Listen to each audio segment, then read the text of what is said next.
Hello Pankaj बेटा। मुझे आशा है कि आप लोग वहाँ पे खुश और चैन की ज़िंदगी बिता रहे होंगे, स्वस्थ होंगे, फल फूल रहे होंगे। बेटा, आपका मैसेज मिलने के बाद मैं कुछ सोचता ही रह गया, क्योंकि इतनी सारी यादें मन में ताज़ा हो गई कि मैं उनको बयान करना भी मुश्किल है। ये 54 साल से भी ज़्यादा पुरानी बात है, जब जुलाई 1969 में हम पहली बार डीएवी कॉलेज अमृतसर में मिले, जब हमने इंग्लिश डिपार्टमेंट वहाँ ज्वाइन किया। आपके पापा मुझे वहाँ एक बहुत ही सिंपल, बहुत ही इनोसेंट से व्यक्ति लगे, वेरी अनएस्यूमिंग। ये मुझे बाद में पता लगा कि वो इतने ब्रिलियंट स्टूडेंट रहे हैं। वो 5 साल यूनिवर्सिटी में टॉपर रहे, but he had absolutely no airs about him. इतनी सिंप्लिसिटी थी, सादगी थी उनके व्यवहार में। हम लोग बहुत ही घनिष्ठ मित्र बन गए बहुत जल्दी ही। उनकी जो बहुत सारी क्वालिटीज़ थी वो मेरे सामने खुलती गई। He is a very kind hearted, very generous to a fault, I would say व्यक्ति हैं, जो कि हर वक्त हर किसी को, चाहे वो अपना नोन हो या अननोन हो, स्ट्रेंजर हो, सबकी मदद करने के लिए तैयार रहते हैं। ये तो मेरा बड़ा सुखद एक्सपीरियंस रहा कि अभी हमें कुछ हफ्ते ही हुए थे वहाँ पे अमृतसर में अपना करियर शुरू किए हुए, जब ये स्थिति हुई कि मेरे पास मेरे पैसे बिल्कुल ख़त्म हो गए थे और मुझे अपना खाने पीने के लिए भी मुझे दिक्कत हो रही थी। उस वक्त मैंने एक बार हल्का सा विजय से कहीं मेंशन किया, and he readily help me. हालांकि मैं जानता हूँ कि उसके पास भी कोई बहुत ज़्यादा पैसे नहीं हुआ करते थे, लेकिन वो कभी चूका नहीं किसी की भी मदद करने के लिए, चाहे अपने कुछ भी हालात रहे हों। उसकी इतनी सारी qualities of head and heart हैं कि बयान करना भी मुश्किल होता है।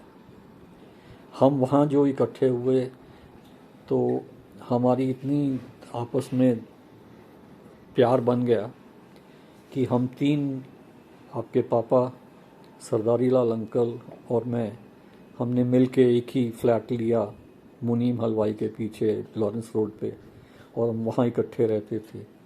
और वो समय, वो पल, वो कुछ वर्ष जो हैं उस वक्त के, वो मेरे लाइफ के बेस्ट टाइम्स के हैं।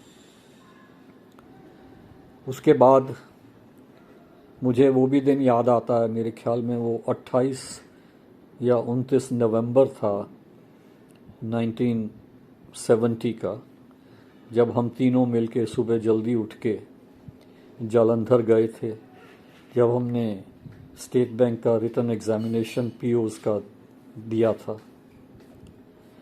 उसके बाद मैं और विजय, हम दोनों तो बैंक में आ गए,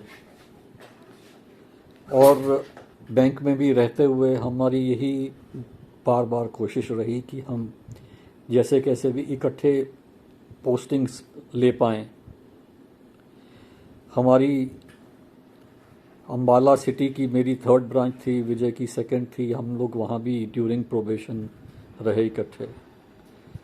कंफर्मेशन के बाद तो हमें अलग होना पड़ा, लेकिन हमारा संबंध या संपर्क टूटे नहीं। हम लोग अपने परिवारों में आपस में इतने मिले हुए थे कि कोई भी शादी ब्याह, किसी तरह का कोई फंक्शन होता था तो हम एक दूसरे के पास आते जाते थे।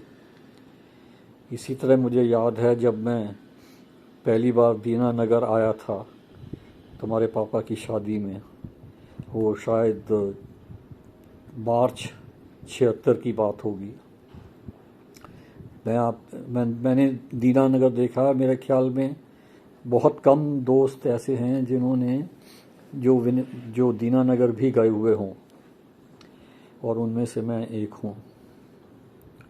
हमारी मित्रता उसके बाद भी चलती रही। फिर हमने कुछ साल के बाद हमें मौका मिला भूटान में इकट्ठे होने का। तुम लोग पहले से ही भूटान में थे, तो भाग्यवश मैं भी वहाँ पहुँच गया, और वो वहाँ के उस 2-3 साल भी जो हमने इकट्ठे बिताए थे, वो हमारे लिए सबसे सुखद वर्षों में से थे। उसके बाद भी हम जब सब हो सका बैंक में मिलते ही रहे हैं। लाइफ टाइम हमने अपने जीवन के सारे सुख दुख बांटे हैं। और विजय के बारे में जो भी कहा जाए कम है। मैं अपने आप को उसका मित्र कहते हुए बहुत फ़ख्र महसूस करता हूँ। मेरे ख्याल में जितने भी लोग उसके संपर्क में आज तक आए हैं, वो सब भी अपने आप को उतना ही भाग्यशाली भी मानते हैं, और उनको सबको इसी बात का गर्व है। हर कोई यही समझता है कि विजय मेरा सबसे करीबी दोस्त है, सबसे नज़दीकी दोस्त है। ये उसकी क्वालिटीज़ है। उसने कभी किसी को ना नहीं कही, चाहे कोई कंप्लीट स्ट्रेंजर भी उससे मिला हो, और उसने उन सबको किसी भी स्थिति में, चाहे वो खुद रहा हो, लेकिन उसने दूसरों की मदद करना कभी छोड़ा नहीं है। और इतना हार्ड वर्किंग आदमी भी शायद ही कोई